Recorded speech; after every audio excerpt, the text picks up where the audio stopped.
قوم تو دے مل کے اگر ساتھ ہمارا، ہم لوگ بدل سکتے ہیں حالات کا دھارا۔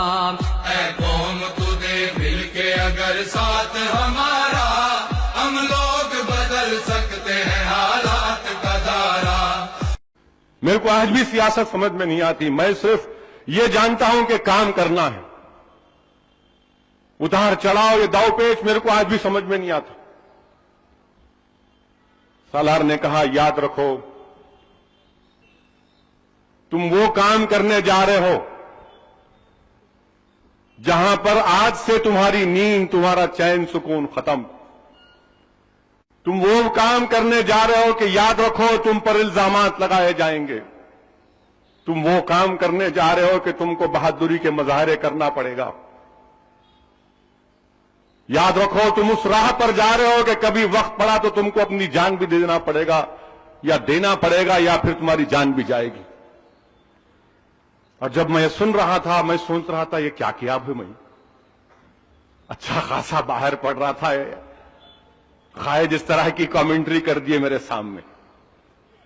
میں تھوڑی دیر کے لیے سوچ رہا تھا،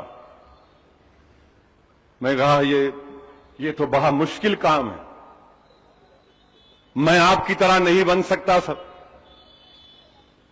تو سالار نے کہا کہ کون کہہ رہا ہے تم کو؟ تم جستجو کرو، محنت کرو، اللہ پر ٹوٹ بھروسہ کرو، اللہ تم کو کامیابی دے گا۔ میں چلا گیا، نامینیشن داخل کیا۔ اس زمانے کے حالات آپ جانتے، کیا سیاسی حالات تھے، انتشار کی کیفیت تھی۔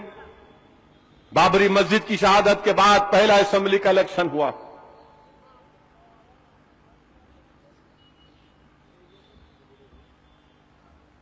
میں اکیلا ایم ایل اے بنا،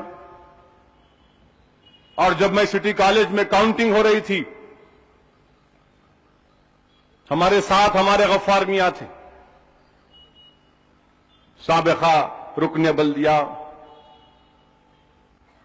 جلال کوچے کے ہمارے سید صاحب، مرحوم سید صاحب۔ مجھے سمجھ میں نہیں آ رہا تھا، میں گھر چلا گیا، جا کر سالار ملت سے ملاقات کیا تو سالار ملت سو گئے تھے۔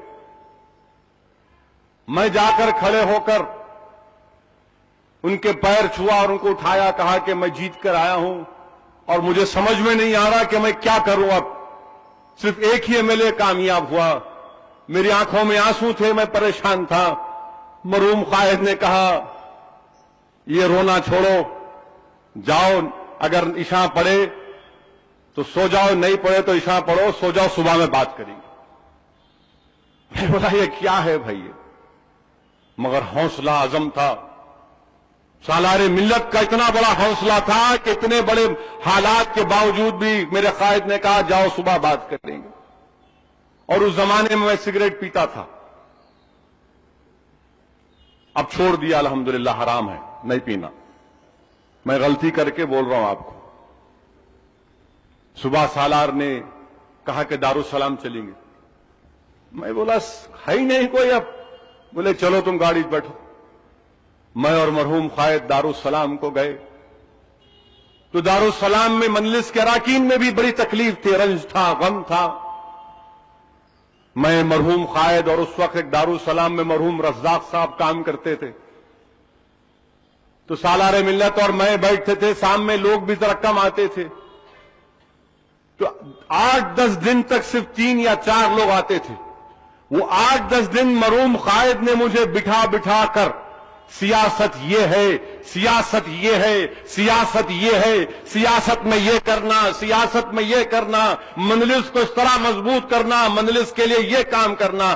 اگر وہ 8 دن اسد الدین اویسی کو نہیں ملتے قائد کے ساتھ تو اسد الدین اویسی اتنا بھی نہیں سیکھ سکتا تھا۔ اللہ کی مصلحت اللہ جانتا ہے، صحیح کہتے تھے بزرگ۔ مرحوم قائد نے سمجھایا اور مرحوم قائد نے کہا کچھ نہیں ہوتا، یہ زندگی کے اتار چڑھاؤ آتے ہیں، نشیب و فراز آتے ہیں، حوصلہ اور کو اپنے بلند رکھو، انشاءاللہ تعالی سب حالات صحیح ہوں گے۔ مرحوم قائد نے محنت کروائی ہم سے، اتنا محنت کروائی کہ مجھے یاد ہے 94 سے 99 کی جو میں نے محنت کی، میں شاید دوبارہ زندگی میں اس طرح کبھی محنت نہیں کر سکتا۔ اتنی محنت مرحوم قائد نے کرائی، سمجھایا یہ بولو یہ بولو. میں تو کوئی مقرر نہیں تھا، نہ آج بھی ہوں. خواہ مخواہ ٹی وی والے میری تقریر دکھا دکھا کے میرے کو پاپولر کر رہے.